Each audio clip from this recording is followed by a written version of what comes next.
گزارے کیسے زندگی، آؤ علماء سے پوچھ لیں، آئے جو مشکل پیش کوئی، آؤ علماء سے پوچھ لیں۔ الحمدللہ رب العالمین والصلاة والسلام علی سید المرسلین، اما بعد فاعوذ باللہ من الشیطان الرجیم، بسم اللہ الرحمن الرحیم۔ الصلاة والسلام علیک یا رسول اللہ وعلی آلک واصحابک یا حبیب اللہ۔ الصلاة والسلام علیک یا نبی اللہ وعلی آلک واصحابک یا نور اللہ۔ میٹھے میٹھے اسلامی بھائیوں اور مدنی چینل کے ناظرین، سلسلہ دارالفتہ اہل سنت میں ایک بار پھر آپ کو مرحبا کہتے ہیں۔ بے چین دلوں کے چین رحمت دارین صلی اللہ تعالی علیہ وسلم کا فرمان رحمت نشان ہے۔ جب جمعرات کا دن آتا ہے، اللہ تعالیٰ فرشتوں کو بھیجتا ہے جن کے پاس چاندی کے کاغذ اور سونے کے قلم ہوتے ہیں۔ وہ لکھتے ہیں کہ کون یوم جمعرات اور شب جمعہ مجھ پر کثرت سے درود پاک پڑھتا ہے۔ صلو علی الحبیب صلی اللہ تعالی علی محمد صلی اللہ علیہ وسلم۔ حصول برکت کے لیے حضرت امام حسین رضی اللہ تعالیٰ عنہ کی ایک کرامت کا ہم بیان کریں گے تاکہ ہمارے سلسلے کو ان کی مزید برکت مل جائے۔ چنانچہ حضرت علامہ جامی رحمۃ اللہ تعالی علیہ فرماتے ہیں کہ حضرت امام علی مقام سیدنا امام حسین رضی اللہ تعالیٰ عنہ کی شان یہ تھی کہ جب اندھیرے میں تشریف فرما ہوتے تو آپ رضی اللہ تعالیٰ عنہ کی مبارک پیشانی اور دونوں مقدس رخسار سے انوار نکلتے اور قرب و جوار ضیا بار یعنی روشن ہو جاتے۔ تو اللہ تعالیٰ نے آپ کو اس طرح کی برکت عطا فرمائی تھیں، کرامت عطا فرمائی تھیں۔ آئیے سلسلوں کو آگے بڑھاتے ہیں اور آپ کی کالز کو ہم شامل سلسلہ کرتے ہیں۔ یہ قربانی کا گوشت ہے نا، سب سے پہلے کہتے ہیں کہ یہ محرم و رمضان میں نہیں کھانا چاہیے گوشت، کیا یہ بات درست ہے کہ نہیں؟ ٹھیک جی، اگلی کال۔ میرا نام محمد ارشد ہے، میں حیدرآباد سے بات کر رہا ہوں۔ سوال یہ تھا کہ جیسے میری گورنمنٹ جاب ہے نا، تو اب میں مکان بنوانا چاہ رہا ہوں۔ اگر میں پیشگی کے اندر جیسے وہ ہمارے گورنمنٹ والے دیتے ہیں پیسے، وہ پیسے میں لے کے اور اپنا مکان بنوا سکتا ہوں، یہ پوچھنا تھا۔ پھر وہ کاٹتے ہیں قسطوں کے اندر۔ انشاءاللہ عرض کرتے ہیں۔ جی اگلی کال۔ چوری کی بجلی سے ٹینکی وغیرہ بھرتے ہیں، کیا اس سے غسل یا وضو ہو جاتا ہے؟ انشاءاللہ عرض کرتے ہیں۔ قربانی کا گوشت محرم کے مہینے میں نہیں کھا سکتے، اس حوالے سے شاد۔ بسم اللہ الرحمن الرحیم۔ قربانی کا گوشت اولاً شروع میں 3 دن سے زائد رکھنے کی ممانعت تھی، پھر حدیث میں خود ہی اس کی اجازت فرمائی گئی کہ اس کو کھاؤ۔ تو قربانی کا گوشت محرم تک، سفر تک، جب تک ہے باقی اس کو کھا سکتے ہیں۔ محرم کی نیاز میں جیسے کھچڑا وغیرہ میں بھی اس کو شامل کر سکتے ہیں، اس میں کوئی حرج نہیں۔ ٹھیک۔ گورنمنٹ کے ملازم ہیں ہمارے، ایک جو کالر تھے اگلے، مکان بنانا چاہتے ہیں تو وہاں سے جو پیسہ ملے گا لے لیں، قرض لے لیں اور پھر قسطوں کے ذریعے ادائیگی کریں گے۔ اب اس میں تفصیل ہے کہ یہ جو قرض لیں گے آیا اس پر واپسی اتنی ہی ادا کرنا ہوگا یا واپسی زیادتی ہوگی؟ دونوں صورتیں ہوتی ہیں ہمارے یہاں کہ جیسے بعض جگہ ایسا ہوتا ہے ملازمین کو جو ہے فقط ان کے لیے سہولت ہوتی ہے کہ ان کو جتنا قرض دیا جاتا ہے واپسی انہیں اتنا ہی لوٹانا ہوتا ہے۔ صحیح۔ بعض جگہ ایسا ہوتا ہے کہ کچھ فیصد اوپر لیتے ہیں، تو اگر تو ایسی صورتحال ہے کہ اوپر لیں گے پھر تو یہ سود ہے، ناجائز و حرام ہے، اور اس لیے جو ہے قرض لینا بھی جائز نہیں، کیونکہ حدیث پاک کا مفہوم ہے کلو قرض در منفع فہو ربا، کہ ہر وہ قرض جس سے نفع حاصل ہو وہ سود ہے۔ دیکھ لیں کہ اگر وہ جتنے آپ کو قرض دے رہے ہیں صحیح واپسی اتنے ہی کاٹیں گے، 1% بھی اوپر نہیں لیں گے تو پھر تو لینا جائز ہے۔ ٹھیک۔ اگر واپسی کچھ بھی اوپر لیتے ہیں، کچھ بھی فیصد ہو، تو یہ لینا جائز نہیں ہوگا کیونکہ یہ سود ہے۔ صحیح، یعنی اس سے ان کو پھر بچنا ہوگا۔ بالکل اور بچنا ہوگا۔ بجلی کی جو چوری کی جاتی ہے کنڈا وغیرہ لگا کر یا کوئی بھی ذریعہ اختیار کیا جائے، اس سے پھر جو پانی حاصل ہوگا، موٹر چلے گی، پانی حاصل ہوگا، غسل وضو وغیرہ اس پانی سے۔ دیکھیں، بجلی کی چوری یہ ناجائز و حرام ہے، قانوناً بھی جرم ہے، لہذا اس کا ارتکاب کرنا تو جائز نہیں ہے۔ صحیح۔ اور جتنی بجلی استعمال کی ہے اتنی ادارے کو اس کی قیمت دینی پڑے گی۔ رہا تعلق یہ کہ اس بجلی کے استعمال سے اس نے جو فائدے حاصل کیے ہیں تو وہ فائدے جو ہے وہ غلط نہیں ہوں گے، یعنی ان کا استعمال جائز ہوگا. آپ اس کو اس مثال سے سمجھیں، کوئی شخص جو ہے چوری کی چھری سے جانور کو ذبح کر دے اللہ کا نام لے کے تو جانور تو حلال ہو جائے گا. صحیح ہے. البتہ وہ چوری کی چھری اس نے لی وہ فعل ناجائز تھا. ٹھیک ہے. تو اسی طرح بجلی جو چوری کی وہ استعمال کر رہا ہے یہ اس کا فعل ناجائز ہے، ٹھیک ہے. لیکن اس سے جو فائدے حاصل کر رہا ہے وہ ناجائز نہیں ہوں گے. اس کی جو حرمت ہے اس کام میں نہیں آئے گی. تو لہذا اس ذریعے سے جو موٹر چلائی، پانی حاصل کیا، تو اس سے وضو اور غسل وغیرہ ہو جائے گا. البتہ اس شخص پر لازم ہے کہ وہ توبہ کرے اور جتنی بجلی اس طرح استعمال کی ہے اتنی ادائیگی کرے. بعض اوقات ہمارے مدنی چینل کے ناظرین جو اس وقت شامل ہے سلسلہ ہیں، ایک تعداد ہے وہ یہ کہتی ہے یار سب کر رہے ہیں ہم کر رہے ہیں تو کیا ہوا، اور پھر بعض اوقات بلز زیادہ آ جاتے ہیں تو اس پر یہ کہتے ہیں کہ یار کوئی سنتا تو ہے نہیں، تو یوں ہم بھی اس طرح کے ذریعے اختیار کر لیتے ہیں. دیکھیں اس کے لیے قانونی شکل اختیار کی جائے. یہ ذریعہ نہیں بنے گا کہ سب کرتے ہیں ہم بھی کریں. جتنی بجلی استعمال کریں گے اتنا بل تو آئے گا ہی. صحیح. ہاں اگر واقعی آپ نے جتنے یونٹ استعمال کیے ہیں اس سے زیادہ ہی آ رہا ہے تو آپ متعلقہ جو ادارہ ہے صحیح. اس سے رابطہ کر لیں، کوئی ایسی شکل نکالیں. بعضوں کا ایسا ہوتا ہے پھر وہ اپنی غلطی تسلیم کر لیتے ہیں، پھر قسطوں میں اس کی ادائیگی کی کوئی نہ کوئی صورت ہو جاتی ہے. تو لہذا لیکن بجلی چوری کرنے کی شرعاً اور قانوناً بھی اجازت نہیں ہے. مدنی چینل کے ناظرین، دعوت اسلامی کے مدنی ماحول میں الحمدللہ عز و جل جہاں دینی حوالے سے ہماری تربیت کی جاتی ہے، جو ہم مسلمانوں کے مخصوص ایام آتے ہیں، تہوار آتے ہیں، اس حوالے سے ہمیں مدنی پھول دیے جاتے ہیں، وہیں شیخ طریقت امیر علیہ سنت ہماری اخلاقی تربیت، ہماری دینی تربیت اور ہر امور میں ہماری تربیت کی کوشش فرماتے ہیں. جس طرح یہ بجلی کے حوالے سے ابھی کال آئی، تو بجلی استعمال کرنے کے مدنی پھول، یعنی بجلی کو کس طرح استعمال کیا جائے، اس حوالے سے بھی آپ کا ایک رسالہ موجود ہے.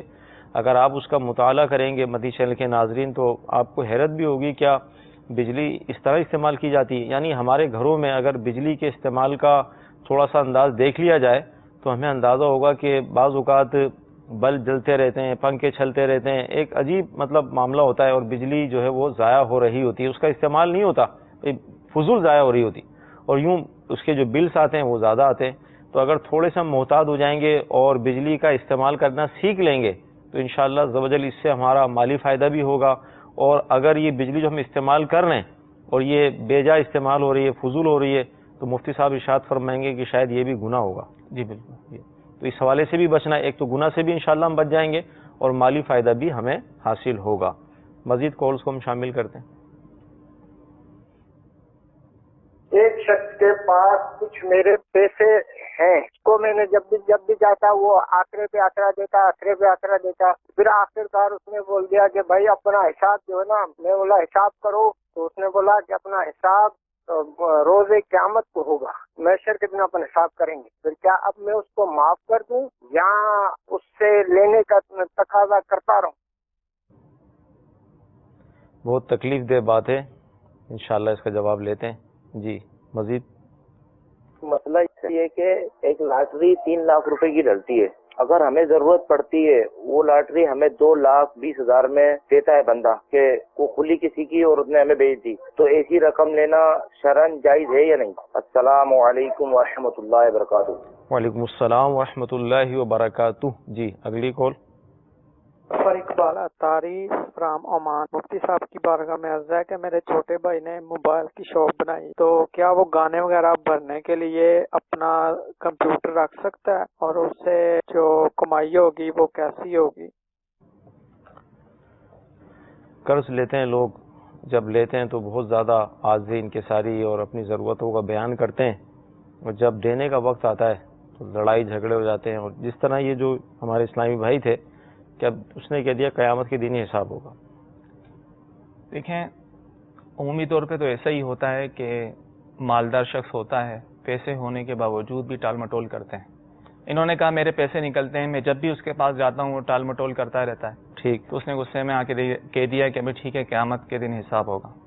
تو اس کو اس بات کا اندازہ ہونا چاہیے کہ قیامت کے دن حساب دینا آسان نہیں ہے. صحیح. بلکہ یہاں تک علماء نے فرمایا کہ جو کسی کے 3 پیسے دبائے، چند روپے لے لیں آپ، اتنے معمولی مقدار میں ہی پیسے دبائے گا تو اس کے بدلے اسے باجماعت 700 نمازیں دینی ہوں گی. جی. اور اگر تو یہ واقعی تنگ دست ہے، نہیں دے سکتا، تو پھر تو قرآن کا حکم یہ ہے کہ تنگ دست کو مہلت دو، مہلت دینا یہ واجب ہے. ٹھیک ہے. تو ان کو مہلت دے دیں، ان کو جو ہے صدقے کا ثواب ملتا رہے گا. صحیح. اور اگر یہ مالدار ہیں، ٹال مٹول کر رہے ہیں، تو حدیث میں آیا کہ جو مالدار دین کی ادائیگی میں ٹال مٹول کرے تو اس نے اپنی آبرو اور سزا کو حلال کر دیا. صحیح. اس کی تفسیر میں یہ لکھا کہ آبرو سے کیا مراد، کہ یعنی آبرو سے یہ مراد یہ ہے کہ اس سے سختی کی جائے گی، اور سزا کو حلال کرنا یہ ہے کہ اسے قید کیا جائے گا. صحیح. تو اس نے اپنی آبرو خود ہی کھو دی. تو اور ایسے شخص کو حدیث میں ظالم کہا گیا ہے کہ جو پیسے ہونے کے باوجود ٹال مٹول کرتا ہے، اس کو تنگ کرتا ہے. ایک تو اس کی ایذائے مسلم بھی ہے کبیرہ گناہوں میں سے کہ مسلمان کو تکلیف پہنچانا بلا وجہ کی، پھر پیسے ہونے کے باوجود نہیں دے رہا. تو اس صورت میں یہ گناہگار ہے، ظالم ہے. اور اگر یہ واقعی تنگ دست ہے تو ان کو چاہیے کہ اس کو مہلت دے دیں. انہوں نے معاف کرنے کا بھی سوال لکھا ہے، تو پوچھا ہے، تو اگر معاف کرنا چاہیں تو ثواب کے حقدار ٹھہریں گے. ٹھیک. اگر واقعی تنگ دست ہیں تو اگر اللہ تعالیٰ نے آپ کو نوازا ہے، دیا ہے، اور آپ کو سامنے والے کی پوزیشن پتہ ہے، تو اگر آپ معاف کر دیں گے تو انشاءاللہ تعالیٰ کثیر اجر آپ کے ہاتھ آئے گا. لاٹری جو ہوتی ہے، ڈی سی وغیرہ جو کھلتی ہیں، یہ اصل میں اس کو بولی والی کمیٹی بولتے ہیں. جی جی. یہ جیسے 3 لاکھ کی ہے نا، انہوں نے سوال کیا 3 لاکھ سے کم یعنی 2,30,000 پر بیچنا، اس کی بولی وغیرہ ہوتی ہے. تو یہ تو ناجائز و حرام ہے، کیونکہ قرض کو یہ ادھار بیچنا ہے. صحیح. اور غیر مدیون یعنی جس پر قرض نہیں، غیر مدیون کے ہاتھ یہ فروخت کرنا ہے. صحیح. جو کہ شرعی طور پہ جائز نہیں ہے. اور اس میں کئی سود کی صورتیں بھی بنتی ہیں، بعض کو سود لینے کا گناہ، سود دینے کا گناہ بھی اس میں لازم آتا ہے. تو اس طرح کی جو بولی والی کمیٹیاں ہوتی ہیں یہ جائز نہیں. صحیح. گانے بھر کر دینا، دکانیں غالباً موبائل کی، اس میں ہر طرح کے لوگ آتے ہیں، کمپیوٹر رکھا ہے. انہوں نے کہا کہ چھوٹے بھائی ہیں، موبائل کی شاپ کھولی ہے، تو لوگ آتے ہیں، گانے بھی بھرواتے ہیں. تو یہ کام کرنا تو جائز نہیں، کیونکہ گانے سننا یہ ناجائز و حرام مروجہ جو اس طرح گانے ہیں. تو اس میں وہ بھر کر دے رہا ہے، گویا کہ اس کی مدد کر رہا ہے، گناہ پہ مدد ہو. اور گناہ پہ مدد، اس کی ممانت خود قرآن میں کہ ولا تعاونوا علی الاثم، کہ گناہ پر ایک دوسرے کی مدد نہ کرو. تو لہذا اس گناہ میں یہ بھی شریک ہوں گے، اور اس کی جو آمدنی ہوگی وہ بھی جائز نہیں ہوگی. ٹھیک. تو اس حوالے سے ان کو چاہیے بالکل اس سے اجتناب کریں. باقی موبائل شاپ میں بہت سارے جائز کام ہوتے ہیں. صحیح. وہ کریں اور اپنی آمدنی کو حلال کریں. تو اس طرح یہ اپنی آمدنی کو، اس کام کی جو آمدنی ہوگی وہ ان کے لیے حرام ہوگی. تو لہذا اس سے بچیں وہ. صحیح. اور ایک مدنی مشورہ آپ کو یہ عرض کریں گے، اس طرح کے جتنے بھی ہمارے موبائلس والے ہیں، اگر آپ لکھ کر ہی لگا دیں کہ ہماری دکان پہ اس طرح کے کام نہیں ہوتے تو لوگ رخ ہی نہیں کریں گے. ورنہ بعض اوقات ایسا بھی ہوتا ہے کہ کوئی جاننے والا آ جاتا ہے تو منع کرنا بھاری ہو جاتا ہے کہ اس کو منع کس طرح کریں. تو آپ لکھ کر لگا دیں کہ ہماری دکان پر گانے باجے اور اس طرح کے گناہ والے جو میموری کارڈ میں جو اس طرح کی چیزیں رکھی جاتی ہیں وہ سلسلہ نہیں ہوتا. تو یہ انشاءاللہ ایک نیکی کی دعوت بھی ہوگی، پتہ نہیں کس کس کو ذہن مل جائے گا. ورنہ اگر بالفرض لکھ کر بھی نہیں لگاتے تو کم از کم منع کرنا تو آپ پہ لازم ہوگا کہ یہ کام ہم نہیں کرتے. مزید کالز کو ہم شامل کرتے ہیں. ہم کپڑے بیچتے ہیں، اس میں جیسے سوٹ آتا ہے 200 کا، گراہک کہتا ہے کہ ہم اس کو 400 بتاتے ہیں، گراہک کہتا ہے کہ ہم 250 دے دیں. تو ہم اس میں کہتے ہیں کہ 250 میں تو ہمارے بھی نہیں آیا ہوا ہے. تو ایسا کہنا ہے کیسا، اس میں ہماری رہنمائی فرما دیں. جی انشاءاللہ عرض کرتے ہیں. اگلی کال. مجھے آپ سے یہ پوچھنا ہے کہ مدنی چینل میں تلاوت قرآن کرتے وقت کیا ہم دوہرا سکتے ہیں یا خاموشی سے سنیں؟ انشاءاللہ عرض کرتے ہیں. جی اگلی کال. میرا نام ہے محمد صابر سرگوزے، اور میرا سوال یہ ہے کہ اگر گاڑی شریف والا نہ ہو تو بغیر گاڑی کے اذان پڑھ سکتا ہے؟ کپڑے کے علاوہ یہ کہ ایک عمومی سوال ہم کر لیتے ہیں. کپڑے والے بھی اور دیگر جو اشیاء بیچتے ہیں ان کو یہ تو پتہ ہوتا ہے کہ یہ ہمیں کتنے کی پڑی، لیکن گاہک جب وہ لین دین کا معاملہ چلتا ہے تو اس میں 200 کی ہے، اس کو ہم کہتے ہیں، وہ کہتا ہے 250 کی، تو ہم کہتے ہیں 250 کی تو ہمیں بھی نہیں پڑی ہے، حالانکہ ہمیں 200 کی پڑی ہے. تو اس حوالے سے کیا فرمائیں؟ دیکھیں عموماً یہ اس طرح کرتے ہیں، مطلب آسان طریقے سے اپنا حلال روزگار کما سکتے ہیں. جی. لیکن اسی طرح جھوٹ اور دھوکے کی بنا پر جو ہے حرام آمدنی کو اس میں شامل کر لیتے ہیں. صحیح. تو لہذا یہ تو سیدھا جھوٹ ہے.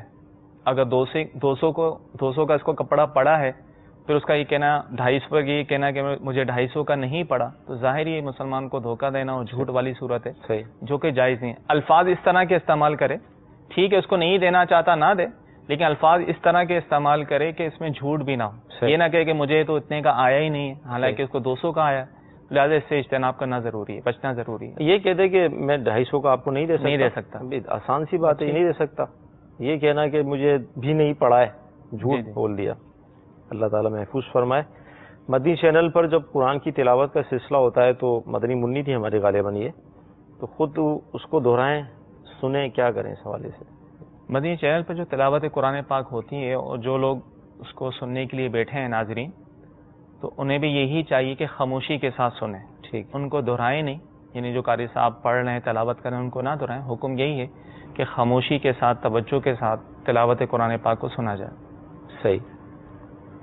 اچھا، گھروں میں ایسا، جیسے ہمارے گھروں میں مدنی چینل چلتا ہے، اب مدنی مذاکرہ شروع ہوا یا کوئی بھی ایسا سلسلہ جس سے پہلے تلاوت قرآن ہے، اب گھر کی جو اسلامی بہنیں وہ اپنے کام کاج میں لگی ہیں، دیگر مصروفیت گھر میں چل رہی ہوتی ہے، اب قرآن کی تلاوت شروع ہو گئی ہے، اس کی آواز جو ہے وہ پورے گھر میں گونج رہی ہے، تو اس حوالے سے کیا کریں؟ مطلب سارے کام چھوڑ کر اس تلاوت کو سنیں یا آواز ہی بند کر دیں؟ اس میں یہ ہے کہ ظاہر ہے ایک آدھ کوئی نہ کوئی تو دیکھ رہے ہوتے ہیں، باقی اپنے کام کاج میں مصروف ہیں، تو ان کا جائز ہے، پہلے سے کام کاج میں مصروف ہیں۔ باقی جو بیٹھ رہے ہیں دیکھ رہے ہیں تو ان کو چاہیے کہ اتنی آواز کر لیں کہ تاکہ وہ خود سن سکیں۔ صحیح۔ تو ان کا سن لینا کافی ہوگا، اور اس صورت میں جو کام کاج میں مصروف بھی ہیں تو اس صورت میں وہ گناہ گار نہیں ہوں گے۔ ٹھیک۔ اذان دینے کے حوالے سے اگر کوئی ایسا شخص ہے کہ جس کی داڑھی نہیں ہے تو وہ اذان دے سکتا ہے؟ داڑھی نہیں سے مراد اگر داڑھی کٹاتا ہے، منڈاتا ہے، تو پھر تو وہ فاسق ہے، اور فقہا نے یہ لکھا ہے کہ جو فاسق ہے تو اس کی اذان دینا یہ مکروہ ہے، اور اس کی اذان کو کا اعادہ کیا جائے، لوٹایا جائے، تو لہذا فاسق شخص جو اس کی داڑھی نہ ہو اس سے اذان و اقامت نہیں کہلوانی چاہیے۔ ٹھیک۔ تو جو اذان کے شوقین ہیں اور اذان دینے کے فضائل بھی احادیث میں بیان کیے گئے، تو جب اذان دینا چاہتے ہیں شوق ہے تو جو شرعی تقاضے ہیں اس کے وہی پورے کیے جائیں، یعنی داڑھی کے حوالے سے جس طرح مفتی صاحب نے فرمایا کہ اگر کٹاتے ہیں تو آج اس سلسلے کی برکت سے یہ نیت کر لیں کہ انشاءاللہ عز و جل اب اس سنت کو ہمیں نہیں کٹانا اور نہیں گھٹانا۔ بعض اسلامی بھائی جو ہیں مسلمان ایسے بھی ہوتے ہیں کہ جو رکھتے تو ہیں لیکن ایک مٹھی نہیں ہوتی، اس سے کم ہوتی ہے، تو یہ دونوں ہی صورتیں ناجائز ہیں، یعنی داڑھی کا بالکل نہ رکھنا یا ایک مٹھی سے کم رکھنا، لہذا اذان بھی دیں لیکن جو شریعت کے تقاضے ہیں اس کے مطابق اذان کا سلسلہ ہوگا۔ مزید کالز کو ہم شامل کرتے ہیں۔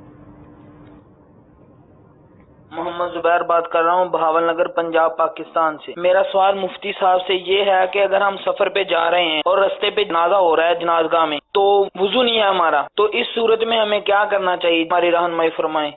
کوئی سفر کر رہا ہے، نماز جنازہ ہو رہی تھی، اب وضو بھی نہیں ہے، ابھی شریک ہونا چاہتے ہیں، تو ظاہر نماز جنازہ میں ٹائم تو بہت کم ہوتا ہے۔ اس سوال دیکھیں، اول تو نماز جنازہ یہ فرض کفایہ ہے، ٹھیک، چند لوگ ادا کر لیں تو لوگ بری ذمہ ہو جائیں گے، تو یہ سفر میں ہے تو ظاہر ان پر تو شرعی طور پہ لازم بھی نہیں ہے کہ سفر کو روک کر جو ہے یہ نماز جنازہ میں شریک ہوں، تو اس میں کوئی حرج نہیں ہے، وضو نہیں ہے تو نماز جنازہ میں یہ شریک نہ ہوں۔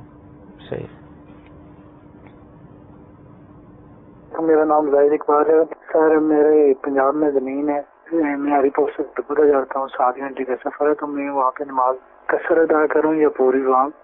فقہا نے لکھا ہے کہ جہاں یا تو آبائی شہر ہو، اگر اس نے وہاں سے مستقل رہائش ختم نہیں کی، صحیح، اس کی زمینیں اور مال و اسباب وہاں پر موجود ہے، تو وہاں اگر اس شہر میں جائے گا کہ جس شہر میں اس کا اپنا ذاتی مال و اسباب زمینیں موجود ہیں، تو وہاں چاہے ایک دن کے لیے بھی جائے تو پوری نماز پڑھے گا۔ ٹھیک ہے، اور اگر ایسا نہ ہو تو پھر ایسا نہ ہو اس کے رہائش وہاں سے بالکل ختم ہو کر چکے ہیں، مال و اسباب بھی وہاں موجود نہیں ہیں، تو پھر اس صورت میں وہاں پر قصر نماز پڑھیں گے اگر 15 دن سے کم رہنے کی نیت ہے۔ ٹھیک ہے، الحمدللہ عز و جل، جس طرح ابھی دارالفتہ کے سلسلے میں ہم نے شروع میں اس بات کا اظہار کیا، حضرت امام حسین کی کرامات میں سے ایک کرامت کو آپ کے سامنے رکھا، تو مدنی چینل کے ناظرین، اس مبارک مہینے میں ہمیں جہاں شہیدان کربلا کی یاد آتی ہے، یہ محرم کی 10 تاریخ میں یہ ایک دم کربلا کا منظر ہماری نگاہوں میں آ جاتا ہے، اس دن میں اور بھی بہت سارے واقعات ہوئے ہیں، وہ واقعات اگرچہ ہمارے ذہن میں نہیں آتے، لیکن یہ جو واقعہ یہ بھی بڑا عظیم واقعہ ہے جو ہمارے ذہن میں آتا ہے، اور ہم نے آپ کو دعوت بھی پیش کی کہ علم دین حاصل کرنے کی نیت سے، شہیدان کربلا کو ایصال ثواب کرنے کی نیت سے آپ مدنی قافلے کے مسافر بنیں، کیونکہ علم دین حاصل کرنے کے کئی ذرائع ہیں، جیسے درس نظامی عالم کورس بھی ہوتا ہے، اس کے لیے دعوت اسلامی کے جامعۃ المدینہ موجود ہیں، کثیر طلباء، تقریباً 25,000 سے زائد طلباء اور طالبات اس کے اندر عالم اور عالمہ کورس کر رہے ہیں، تو یہ بھی ایک ذریعہ ہے۔ اسی طرح کسی سنی عالم دین کے پاس آدمی بیٹھے اور ان سے علم دین حاصل کرے، یہ بھی ایک ذریعہ ہے۔ کتابوں کا مطالعہ کرے، جو بات سمجھ میں نہ آئے وہ کسی سنی عالم سے جا کر پوچھ لے، یہ بھی ایک ذریعہ ہے۔ تو دعوت اسلامی کے مدنی قافلے بھی علم دین کے حوالے سے ایک اہم ذریعہ ہیں۔ اس میں باقاعدہ ایک جدول ہوتا ہے جس میں نماز کے احکام اور دیگر چیزیں سکھائی جاتی ہیں۔ اس حوالے سے کیا ارشاد فرمائیں گے، جو ایام چل رہے ہیں اور اس میں مزید ہم کیا برکتیں حاصل کریں ان ایام کی؟ دیکھیں، خاص کر جو ہے ان ایام میں ہمیں مستند علماء اہل سنت کی جو کتابیں ہیں، جیسے امام حسین شہدائے کربلا، اس واقعے کے حوالے سے، جیسے سوانح کربلا ہے، جی آئینہ قیامت ہے، ٹھیک ہے، اور دیگر جو علماء اہل سنت نے کتابیں لکھی ہیں، اس کا ہمیں مطالعہ کرنا چاہیے۔ بدقسمتی سے اس طرح کی باتیں سنتے ہیں جو من گھڑت جس میں روایات ہوتی ہیں، صحیح، تو وہی ہم دوسرے کو سنا رہے ہوتے ہیں، تو ایسا نہ کریں، بلکہ ہمیں چاہیے کہ جو مستند روایات ہیں ان کو ہم پڑھیں گے تو ہمیں ان کی سیرت کے بارے میں معلومات حاصل ہوگی، صحیح، اور محبت میں مزید اضافہ ہوگا۔ صحیح۔ اب دیکھیں، امام حسین رضی اللہ تعالیٰ عنہ آپ نے شہادت پائی، دیکھیں اس کا آخری نتیجہ کیا نکلتا ہے؟ صحیح، خلاصہ یہ نکلتا ہے نماز، ٹھیک ہے، اس پر غور نہیں کرتے، صحیح، محبت میں سب کچھ کریں گے، کھچڑا بھی بنائیں گے، اچھی بات ہے، اور بھی اہتمام کریں گے، سبیل بھی لگائیں گے، آج شربت بھی بٹے گا، یہ نہیں دیکھتے کہ امام حسین رضی اللہ تعالیٰ عنہ نے سجدے میں اپنے سر کو کٹایا۔ صحیح۔ اور اسی طرح دیگر جو ہمارے صحابہ شہید ہوئے، عمر فاروق رضی اللہ تعالیٰ عنہ نماز کے دوران شہید ہوئے، حضرت علی رضی اللہ تعالیٰ عنہ نماز کے دوران آپ پہ حملہ ہوا، آپ شہید ہوئے، تو انہوں نے نماز نہیں چھوڑی۔ صحیح۔ تو ہمیں تو ان کو سیرت کو اپناتے ہوئے نماز کی پابندی کرنی چاہیے۔ صحیح۔ یہ دیکھا گیا ہے کہ ماشاءاللہ رات بھر کھچڑا بنائیں گے اہتمام کے ساتھ، تو عموماً ایسا ہوتا ہے، اتفاق ہوا ہے کہ فجر کی نماز پڑھ کے جب آتے ہیں گلی میں تو آواز دے کے بلاتے ہیں، حضرت آئیے فاتحہ کریں۔ صحیح۔ اور جب ان سے پوچھا جاتا ہے حضرت نماز پڑھ لی فجر کی، نماز نہیں پڑھی، تو ان کو سمجھایا جاتا ہے حضرت آپ جو کر رہے ہیں یہ مستحب کام ہے، نفل کام ہے، لیکن نماز تو فرض ہے، اس پر ہمیں توجہ دینی چاہیے۔ اصل جو مقصد ہے، جو شہادت کا جو مقصد ہے، جو ہمیں اس سے سبق حاصل ہوتا ہے، اس کو ہمیں لینا چاہیے، وہ ہے نماز۔ تو نماز کے معاملے میں بڑی کوتاہی پائی جاتی ہے، تو ہمیں چاہیے کہ یہ آج سے ہی نیت کر لیں انشاءاللہ کہ ہماری کوئی نماز قضا نہیں ہوگی انشاءاللہ، اور ماضی میں جو نمازیں ہم پر قضا ہیں وہ ان کو انشاءاللہ جلد سے جلد پڑھیں گے۔ کتنی پیاری بات مفتی صاحب نے ارشاد فرمائی کہ اس واقعے سے ہمیں درس کیا ملا، سیکھنے کو کیا ملا۔ اللہ تعالیٰ کی بارگاہ میں ہم دعا کرتے ہیں کہ اللہ تعالیٰ ہمیں حقیقی معنوں میں سچا پکا نمازی بنا دے، اور اپنے بزرگوں کے اسلاف کے جو واقعات ہیں اس میں جو بنیادی ایک چیز ہمیں ملتی ہے، کہیں نماز کا درس ملتا ہے، کہیں روزے کا درس ملتا ہے، کہیں علم دین حاصل کرنے کا درس ملتا ہے، وہ ہم حاصل کر لیں۔ ہم نے شہیدان کربلا کے واقعے کو ایسا لگتا ہے کہ کھانے پینے کے حوالے سے اس کو لے لیا، ہم شربت بھی بانٹ رہے ہیں، ہم کھچڑا بھی بنا رہے ہیں، یہ بھی کرنا چاہیے، یہ ہماری پہچان ہے۔ یعنی اہل سنت نے فرمایا کہ ہم نیازی بھی ہیں، نیاز بھی دلائیں گے، اور نمازی، یعنی ہم نمازی پہ لیں، نمازی اور نیازی، یہ دونوں چیزیں ہمیں ساتھ لے کر چلنی ہے۔ ایسا نہ ہو کہ ہم کھچڑا بنائیں، جس طرح مفتی صاحب نے فرمایا، یہ ہماری اپنی روٹین ہے، دیکھا جاتا ہے فجر کی نماز کے اندر وہ حاضر نہیں ہوتے، اور نیاز پھر اس کے بعد وہ کھچڑے کا سلسلہ چل رہا ہوتا ہے۔ تو جو کھچڑا بنایا جائے تقویٰ پرہیزگاری کے ساتھ ہو، رات قرآن کی تلاوت بھی ہو، ذکر و اذکار بھی ہو، درود پاک بھی پڑھا جائے، کھچڑا بنانے والے نماز باجماعت ادا کریں۔ میں سمجھتا ہوں کہ اس کھچڑے کا ایک لقمہ جیسی ایک چمچ جو ہمارے پیٹ میں جائے گا تو کیا بعید کہ وہ ہمارا دل ہی روشن کر دے، جو اس انداز میں بنایا جائے، اور جو مطلب یہ کہ اس کے اندر ریکارڈنگ چل رہی ہو، نعوذ باللہ تاش پتے کھیلے جا رہے ہوں اور نمازیں قضا کی جائیں، وہ ہم کھائیں گے تو اس سے ہمیں برکت کیا ملے گی۔ تو نیت کر لیں، جو اس طرح کے معاملات کرتے ہیں انشاءاللہ تعالی جو بھی نیاز بنائیں گے باوضو اور قرآن مجید کی تلاوت کر کر اہتمام کے ساتھ، تو انشاءاللہ اس نیاز کی برکت ہی دوبالا ہو جائے گی۔ مزید کالز کو ہم شامل کرتے ہیں۔ عبدالصبور اسلام آباد سے بات کر رہا ہوں۔ میرا سوال یہ ہے، لڑکی کا تو حقیقے میں ایک بکرا دینا پڑتا ہے اور بیٹے کے 2 دینے پڑتے ہیں، اگر 2 کی کسی کے پاس گنجائش نہیں ہے تو وہ وقتی طور پہ 1 کا دے دے، پھر 2 ماہ یا 1 ماہ بعد 1 کا دے دے، اس طرح ہو جائے گا یا نہیں؟ انشاءاللہ عرض کرتے ہیں۔ جی اگلی کال۔ اگر آدمی اپنی بیوی کو غصے کی حالت میں 3 دفعہ طلاق کہتا ہے، کیا یہ طلاق ہو جاتی ہے ایسے؟ انشاءاللہ عرض کرتے ہیں۔ عقیقے کے حوالے سے یہ ہے کہ جو تقسیم ہے اس کی، لڑکے کے لیے 2، لڑکی کے لیے 1، اب لڑکے کا ایک کر دیا اور ایک مہینے بعد پھر ایک اور بکرا ذبح کر دیا، اس طرح کر سکتے ہیں تقسیم؟ دیکھیں مستحب ہے کہ لڑکے کے لیے 2 بکرے کیے جائیں، اگر بڑا جانور ہے تو اس میں 2 حصے ڈالے جائیں، لیکن یہ کوئی ضروری نہیں ہے. اگر کوئی نہیں کر سکتا، استطاعت نہیں ہے، تو اگر وہ ایک بکرا بھی کر لیتا ہے تو پھر بھی عقیقہ ہو جائے گا، بعد میں دوسرا بکرا کرنے کی حاجت نہیں ہے، کیونکہ روایتوں سے ایک بکرا بھی ثابت ہے. تو لکھا ہے فقہاء نے کہ اگر کوئی بچے کے عقیقے میں ایک بکرا بھی کر لے تو پھر بھی اس کا عقیقہ ہو جائے گا. تو یہ جو ہمارے کالر سے پریشان نہ ہو اس حوالے سے، یعنی بہت پیارا ہمیں جواب مل گیا. ایک ایک بھی آپ بکرا مطلب کر دیں گے تو انشاءاللہ عز و جل یہ جو مستحب تھا یہ آپ کا ہو جائے گا. غصے میں 3 طلاق اگر دیں تو دیکھیں طلاق تو عموماً غصے میں ہی دی جاتی ہے، اور غصے میں 3 طلاقیں دیں تو تینوں طلاقیں واقع ہو جائیں گی، اور اس طرح طلاق دینے والا گناہگار بھی ہوگا. یعنی شوہر گناہگار بھی ہوگا کیونکہ اس نے ایک شریعت نے جو طلاق دینے کا طریقہ بتایا ہے اس سے ہٹ کے طلاق دی ہے. آپ علیہ الصلوۃ والسلام کے سامنے بھی اس طرح کے واقعات ہیں، کئی حدیثوں سے ثابت ہیں کہ 3 طلاقیں دی گئیں. آپ علیہ الصلوۃ والسلام نے انتہائی ناراضگی کا اظہار فرمایا، لیکن اس طلاق کو نافذ فرمایا کہ طلاق واقع ہو گئی، لیکن شریعت کی خلاف ورزی کرنے کی وجہ سے آپ نے ناراضگی کا اظہار فرمایا. تو لہذا غصے میں 3 طلاقیں دی جائیں تو 3 واقع ہو جاتی ہیں، لیکن ان الفاظوں کو دیکھا جاتا ہے کہ اس نے کیا الفاظ بولے تھے، آیا اس میں اضافت تھی یا نہیں تھی. تو جس کا اگر ایسا کوئی مسئلہ ہو وہ خود دارالافتاء میں رابطہ کرے. تو ہم مکمل الفاظ سنتے ہیں، بیانات سنتے ہیں، بعض اوقات فریقین کے بیانات سنتے ہیں، پھر اس کے بعد پھر متعین طور پہ بتایا جاتا ہے کہ ٹھیک ہے طلاق واقع ہوئی یا نہیں. یہ تو ایک عمومی جواب تھا کہ غصے میں 3 طلاقیں دیں تو واقع ہو جائیں گے. اب دینے والے نے کس طریقے سے دی، کیا الفاظ تھا استعمال کیے، کیا معاملہ تھا، وہ سن کر ہی اس کا جواب دیا جا سکتا. حضور نماز پر آپ کلام فرما رہے تھے، یعنی اسلاف کے واقعات اور امام حسین کی سیرت سے ہمیں یعنی واقع کربلا سے یہ پتہ چلا کہ نماز کی پابندی ہمیں کر دی ہے. مزید کیا مدنی پھول ہم دیں گے اس حوالے سے؟ کتنی تاکید آئی ہے، اتنی بار حکم آیا ہے کہ اقیم الصلاۃ، نماز کو قائم رکھو. اور بعض صحابہ کرام بڑے جلیل القدر ہیں، نام سنیں گے تو حیرانگی ہوگی کہ ان کے نزدیک جان بوجھ کے نماز کو قضا کر دے تو وہ ان کے نزدیک کافر ہو جاتا ہے. اگرچہ اصل حکم یہی ہے، فتویٰ اسی پر ہے، فرضیت کا انکار نہیں کرتا، نماز کو فرض مانتا ہے، لیکن سستی کی وجہ سے نماز نہیں پڑھتا تو کبیرہ گناہ ہے، شدید گناہ گار ہے، لیکن کافر نہیں ہوگا. لیکن یہ کہ بات کیا کم ہے کہ اتنے جلیل القدر صحابہ کے نزدیک وہ کافر ہوں، بعض ائمہ کے نزدیک وہ کافر ہیں. تو ہمیں اس اعتبار سے غور کرنا چاہیے. دوسرا یہ آئے دن آپ بھی سنتے ہوں گے، آپ سے بھی ملتے ہیں، ہم سے بھی ملتے ہیں، ہمیں یہ پریشانی ہے، یہ معاشی پریشانی ہے، یہ شکایت ہے، وہ شکایت ہے، ہمارے کوئی استخارہ کر دیں، کوئی وظیفہ بتا دیں، کوئی یہ کر دیں.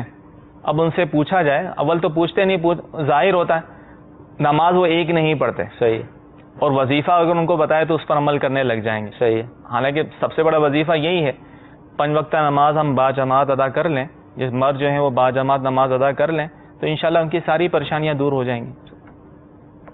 نماز سب سے بڑا وظیفہ ہے مدنی چینل کے ناظرین، نماز سب سے بڑا وظیفہ ہے، لیکن نماز نہ پڑھ کر جو وظیفہ کیا جاتا ہے، ہم نے تو علماء سے یہی سنا ہے کہ وہ وظیفہ بھی اس بے نمازی کو کوئی فائدہ نہیں دیتا. تو لہذا پہلے نماز پڑھیں، باجماعت نماز پڑھنے کا اہتمام کریں، پھر جو وظائف کیے جائیں گے انشاءاللہ عز و جل وہ وظیفے بھی ہمیں فائدہ دیں گے. مزید کورس کو ہم شامل کرتے ہیں. صلو علی الحبیب صلی اللہ تعالی علی محمد.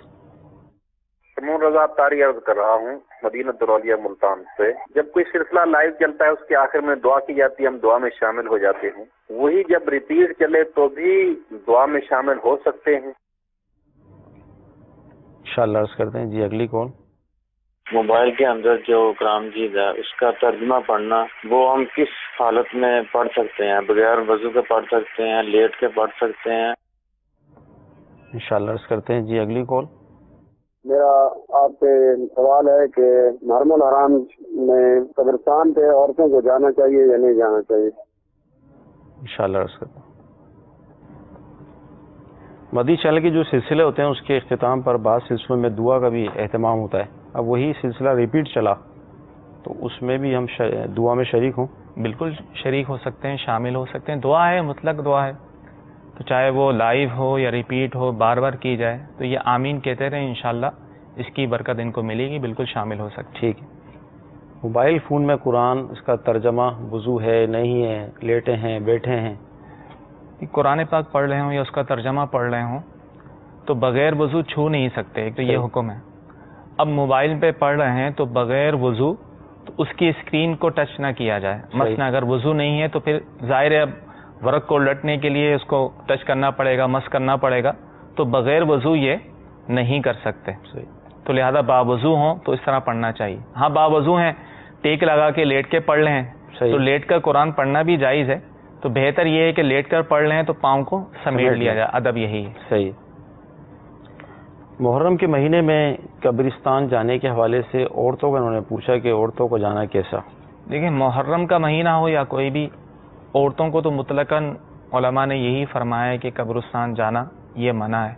محرم میں خاص کر اہتمام سے جاتی ہیں، اس طرح شب بارات میں جاتی ہیں اور بھی دیگر مواقع پر جاتی ہیں، تو عورتوں کے لیے حکم یہی ہے کہ وہ قبرستان نہ جائیں. صحیح. باقی جو بھی اصال ثواب کرنا ہو، فاتحہ کرنا ہو تو وہ گھر میں رہ کر ہی کریں. چاہے عورت بعض یہ سوال کرنے بالکل با پردہ ہوں، کچھ بھی ہو، تو علماء نے مطلقاً چاہے کوئی جوان عورت ہو یا ضعیف عورت ہو، پردے میں ہو یا نہ ہو، بہر صورت عورتوں کا قبرستان جانا منع ہے. تو لہذا محرم میں بھی نہیں جا سکتی. پھر کیا کریں؟ وہ گھر پہ ہی گھر میں ہی رہ کے دعا کریں. اہتمام ضروری تھوڑی کہ وہاں جا کر ہی، یہ تو ہے کہ وہاں جا کر میت کو تکلیف ہو، صحیح، میت کو اذیت ہو. وہاں جانے سے ان کو خوشی تو ہوگی نہیں. صحیح. ان کی خوشی اسی میں ہے کہ گھر میں رہ کر ان کے لیے اصال ثواب کریں. فرشتے ان کو ایسی حالت میں پیش کریں گے تو ان کا دل خوش ہو جائے گا. اصل یہ ہے کہ شریعت پر عمل کیا جائے. بعض اوقات ہم بہت ساری باتیں عقل سے سوچ رہے ہوتے ہیں کہ اب تو زمانہ چینج ہو گیا، اب تو معاشرہ چینج ہو گیا، اب تو بڑا اچھا اہتمام ہوتا ہے، اور اس طرح کے مطلب وہ عقل سے سوچ کر ہم شریعت کے معاملے کو آگے پیچھے کرتے ہیں. تو زمانہ کتنا ہی جدید ہو جائے، کیسی حالت تبدیل ہو جائیں، شریعت ہی مقدم رہے گی، شریعت پر ہی عمل کرنا ہوگا.